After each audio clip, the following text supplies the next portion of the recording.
Biro. Biro, hey. Yes, continue. Continue, say that. Okay, Nene. Nene. Biro, hey. Wow. Oh, yeah.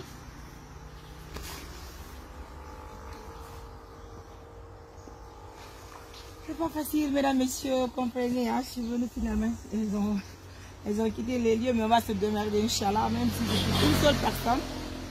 Biro, on n'a même pas quitté, mais dans un redo. Biro. Ake, on a un aro. Oui.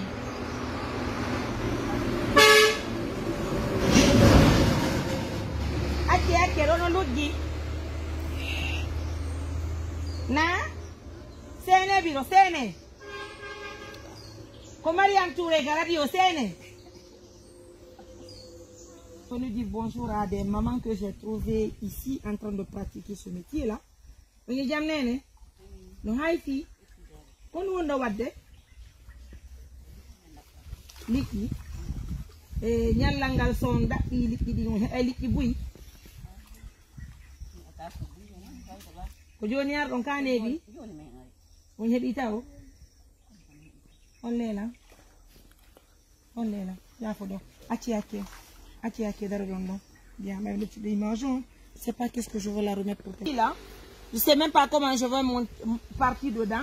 Non, tu n'en as pas le. Ok, pas mal. Donc on a pas besoin de faire beaucoup de on pingue. Ok, quand il est ok. Nene, il a regardé les tondi. Ah oui, qu'on y a mon n'est-ce pas? Il y a une qu'on a marqué donc. Et le tonda il a un là il est mondain. What a monde? Écoutez, au fait, on a dit quoi la dilando hein? Victorie qui a mis Dieu nous joue Dieu ndare la nene. Marque la ligne de mondain sans problème. Biro, mon frère, main. Comment me fait l'eau? Ligne de mondain. Il n'y a pas de souci, mesdames, messieurs, elle refuse toujours de dire son nom. Je me dis qu'il n'y a pas de souci, hein. Donc c'est une maman. Elle ne nous connaît pas, nous sommes de passage parce que nous avons vu cette pratique. Voilà pourquoi nous sommes venus. Merci à Tanti Kadiatouba Bruxelles qui a fait ce sacrifice pour sa maman. Merci madame, on va vous montrer tout de suite une surprise. Biro Seredo.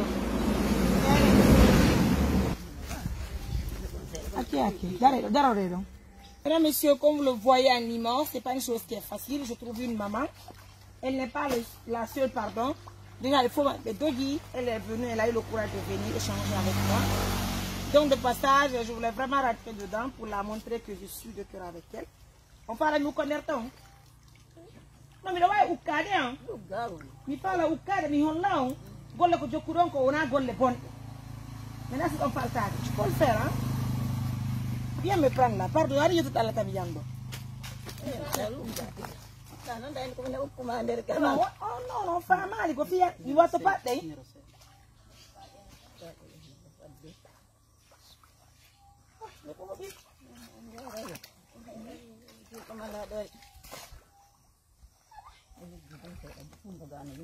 Je vais rester ici. Hein? On y a un peu là. Ou comme il est gars, c'est nos règles. Au fil c'est une manière de montrer à la maman que je suis de cœur avec elle. En toute sincérité, si la wana wade gole ko wat tonkon, ni aray no wadde golle. Ndas don faltade. Haray bero ko mi ari kon don andala. Wadi adi kon taw accane lan. Acce vraiment bero ko yudo lan kon. On tini bere ni hore lawol meden feddude me yamen senta nafaka ni ga suma e si Allah mun yoni hewtu mi yayndo. On tini haray o yidu ko tinno heso mon do o saako basalle do o saako didi maro yo bidon nebban yo kartol lo budia yo hono dobbo do haray ko sunna kati moro non. On tini haray ko non ko be ngadan dum nani haray waccane men no hakki haray o sunna kati do ko nokkure ko iwri ko Bruxelles iwri ko tanti kaje to bari ani biro mum sadaka wo men armen jon hato himbe balla wono yon arde do wara ngol liɗɗi ɗo ha hande on dale rombolan hande ara me faala yon accir ni biro ɗum yewta wullugol woto on an woto on ma on nani on jaɓi on wattaki tawa kotani je veux mettre une boucle.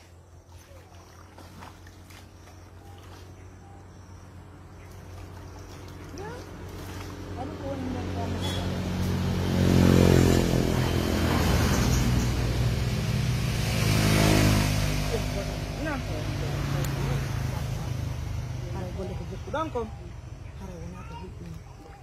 Allah ko la ko ni ko haraw no yimbe do be fu mi wawa okkorde ko nyama haraw na yo haraw do nanene on nani haray dum do hande ko non hawri mudu haray dum do ko brixie woni ko iwi on nani yo haray ko teddu galle modo nanene do mari pay ko duso koy en jelo on to be woni on to kaso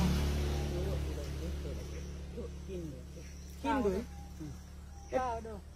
ete kilo jen no beta tan kilo o ato to don hewtude do si arden tawda mi do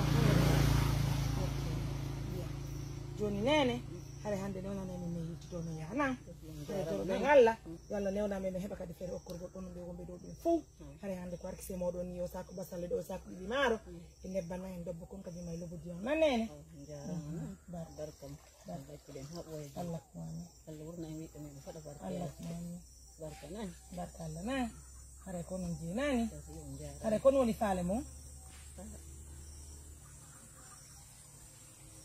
mata nana o yewta wullugo no wori ko buri wullugo fi maki tanki ko non faale mo do ko ti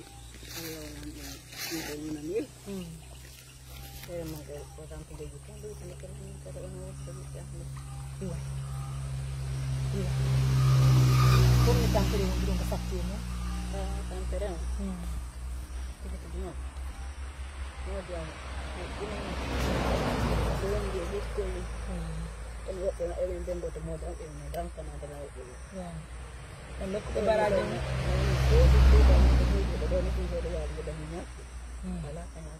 allez, on l'accompagne à la maison, c'est bon, plaît? On vient avec elle à la maison?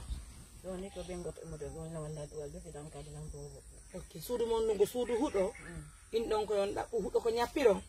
D'accord. Il y a pas de souci. Mesdames, messieurs, comme nous sommes en route, ça va être compliqué pour moi, le soleil est ardent. Je vous promets, Inch'Allah, juste après le mois de Ramadan, je vais passer du bonjour à cette maman. Joni biro, c'est sous mayo mai, mais arrêtez ko hudo. Allez, elle doit pas pleurer. On doit que vous le gol. Il doit my téléphone.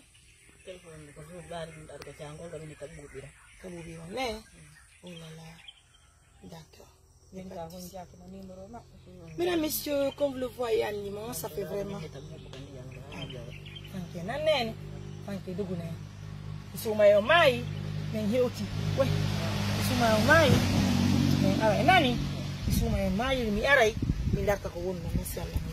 Ko Mariam Touré ni indete so ye kadi mamu kala mo landi do indi ane kala diol mo ne gollude e holla e holla kadi ko Aissatou Bambi nyete ayo ko Aissatou Bambi yakana ne na marane Bambi bari ayo ne na Bambi bari ya pati ça arrive deux fois nyano no ubi chop yo ki ko ubi ko dane fop en les glace no ubi chop nene joni falo betti ndo hoton kasudi nan nene ado ni non d'accord.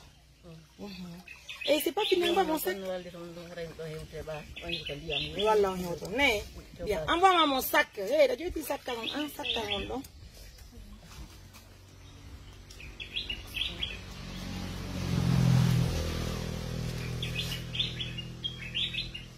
On trouve une maman. Oh mon Dieu. Et nenang ono de nenang Aissatou nenang Bambi Bambi mais il est là on est parti elle est partie chérie on a ko kay di do mesdames messieurs comme vous le voyez en image nous trouvons une maman en difficulté haray auto ko tanti ke yatsu adanien ko nyamete gidi Nous avons aussi une remise à faire, Madame Diakhaby Fanta et sa copine Fanta Home et Tours et Paris. Nous avons donné un montant de 500 000. Je dis bien 500 000. C'est-à-dire Madame Diakhaby Fanta et sa copine Fanta vont-ils de Tours et Paris. Hara ko teddugale bodo musibe no adadi men 500 000 hara kadi men an yo 500 000 men jonna be nina nene hara kadi o 500 000 daw watti dum do dabbon do muto ko naba piji suudu hara biya wadon dépense mo na ko julde mo nan nene barka to wullu min way asina susu gongol wade do hande wade do maafi wadon bantu bay bandu ma dobbo hebi ke uno yon don battu be mi yara inde nyame sina yude gano kasan hon taka do han na yaro ko woddini na yaro to on fanki nene fanki nan nene fanki adde wala no belia so fanki dogu nene min kadi ko biddo mo so yeyi mamu on inni Mariam Touré do holla nan nene une remise de denrées alimentaires plus un montant de 500 000 pour la maman. Je pense qu'aujourd'hui elle va se calmer. Ça fait vraiment pitié de voir une maman malheureusement qui souffre énormément. Voilà, elle est veuve, elle a perdu son mari, hein, ça fait vraiment pitié. Mais Inch'Allah, tout ira bien. En tout cas, merci de liker la vidéo, de partager la vidéo, de montrer la vidéo au monde entier. Pourquoi pas aussi au président de la République pour leur montrer combien de fois nos parents souffrent dans les villages. Vous imaginez, hein, cette maman. Hein? Nene, mounye dogu nene, mounye jodi mene meye, ben arme. Barka nane, shori meye joni, barka no men ko dum do na hulbi gollo nan nene, so yi muti ke derga ko fiyo laba gon ko bibbe mo nami fus wod golon ko pour. Ah ouais. Thank you. Allez mes amours, mesdames, messieurs, merci. Jango ngol ne. Woi.